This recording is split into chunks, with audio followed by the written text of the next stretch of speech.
අද ටිකක් ඔන්න වෙනස් වීඩියෝ එකක්. ඒක තමයි අද අපි කතා කරන්න යන්නේ ලෝකේ පළවෙනි රසායනික අවිය ගැන. මොකද්ද ලෝකේ පළවෙනි රසායනික අවිය? ඒක තමයි ක්ලෝරින්. ක්ලෝරින් කියන්නේ මොකද්ද? ක්ලෝරින් කියන්නේ වායුව. තියෙන මම ක්ලෝරින් වායුව හදන එක. ඔයාලට පේනවා ඉතින් ක්ලෝරින් වායුව තමයි අර භාජනයට ඇවිල්ලා පේන්නේ. ක්ලෝරින් වායුව තමයි නිදහස් වෙන්නේ.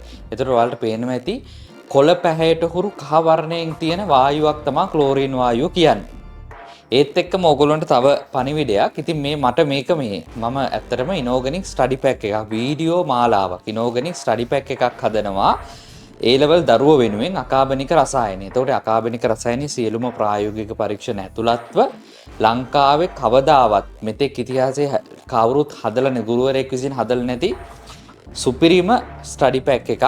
ඒ ස්ටඩි පැක් එක S ගුණෝ P ගුණෝ D ගුණෝ සහ විශ්ලේෂණ රසායනික කියලා කොටස් තුනකට වෙන් වෙලා වීඩියෝ මාලාවක් සහ ගෙදරටම ටියුට් එකක් එනවා, පොතක් එනවා.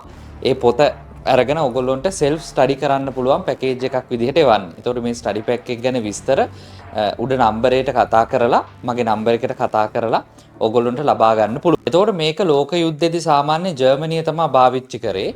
ජර්මනිය රුසියාවත් එක්ක යුද්ධ කරද්දි තමයි මේක පාවිච්චි කරේ. දැන් කෙමිකල් වෙපන් එක යුද්ධකදී වාසිය මං හිතන්නේ තියෙන්නේ දැන් අර අපිට ලොකු හානියක් කරන්න පුළුවන් හමුදාවට විශාල ලොකු හානියක් කරන්න පුළුවන්. එයාලා කරේ ක්ලෝරින් වායු ගෑස් ඉස්සරහා යුද පෙරමුණට දාලා ඒවට වෙඩි තියලා තිනවා.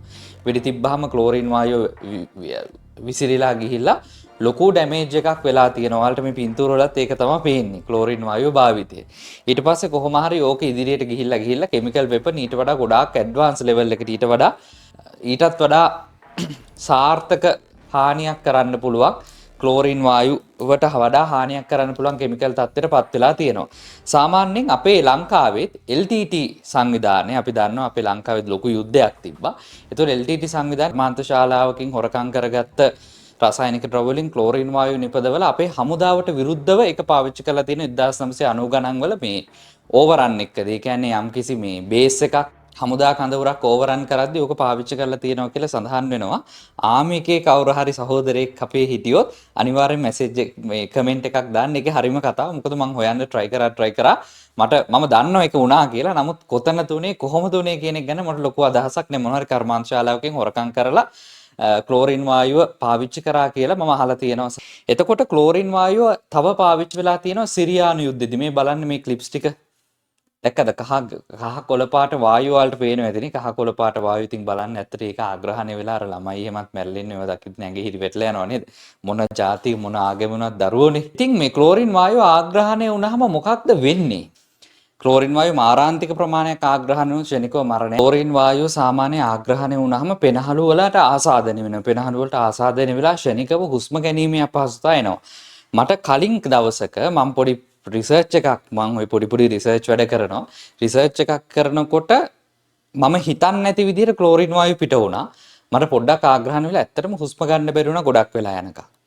ඒතොර ඒක නිසා හුස්ම ගන්න බැරි වෙනවා කියන එක මම චුට්ටක් අත්දැකීමෙන්ම දන්නවා. නමුත් හරියට ආරක්ෂා වුණොත් ලොකු ගැටලුවක් වෙන්නේ නැහැ මේ වගේ රෙස්පිරේටර්ස් දාලා. මේක ආග්‍රහණය කරාම එකපාරට එතකම ඇහැ රතු වෙලා නිකන් අර ඇහැට උනත් හොඳ නැහැ. ඇහැට උනත් ඒක නිරාවරණය වුණාම සාමාන්‍යයෙන් ටිකක් රතු පැහැයක් වෙලා මේ රතු වෙලා නිකන් ඇහැ කහලා පිලිසුම් ඇති වෙන්න පුළුවන්. ඔයාලට ක්ලෝරින් වායුව වගේ එකක් ආග්‍රහණය කරන්න තියෙන හොඳම වැඩේ තමයි එතනින් ඉක්මනට එළියට ඇවිල්ලා හොඳ පිරිසුදු වාතය එන තැනකට ඇවිල්ලා විනාඩි 10ක් විතර ඉද්දි සාමාන්‍යයෙන් භයානක මට්ටමක් නොවෙනවා නම් අඩු වෙනවා. නැති වුණොත් ඉතින් වෛද්‍ය උපකාර පතන්න වෙනවා. ඒතකොට ඒ වගේ දේවල් වෙන්න පුළුවන්. ඒත් එක්කම දීර්ඝකාලීනව මොනවා හරි ඔයාලා ඉන්ඩස්ට්‍රි එක ක්ලෝරින් වායුවත් එක්ක හැපි ඉන්නවා නම් රෙස්පිරේටර්ස් පාවිච්චි කරන්නේ නැතුව සමහර විට ඔයාලට ඇදුම වගේ රෝග ඇති වෙන්න පුළුවන් පොඩි ප්‍රමාණයකින් ක්ලෝරින් වායු ආග්‍රහණය වුණොත්. අදට ගිහිල්ලා එන්න මේ වගේ ලස්සන වීඩියෝ එකකින් ආයෙ හම්බෙමු.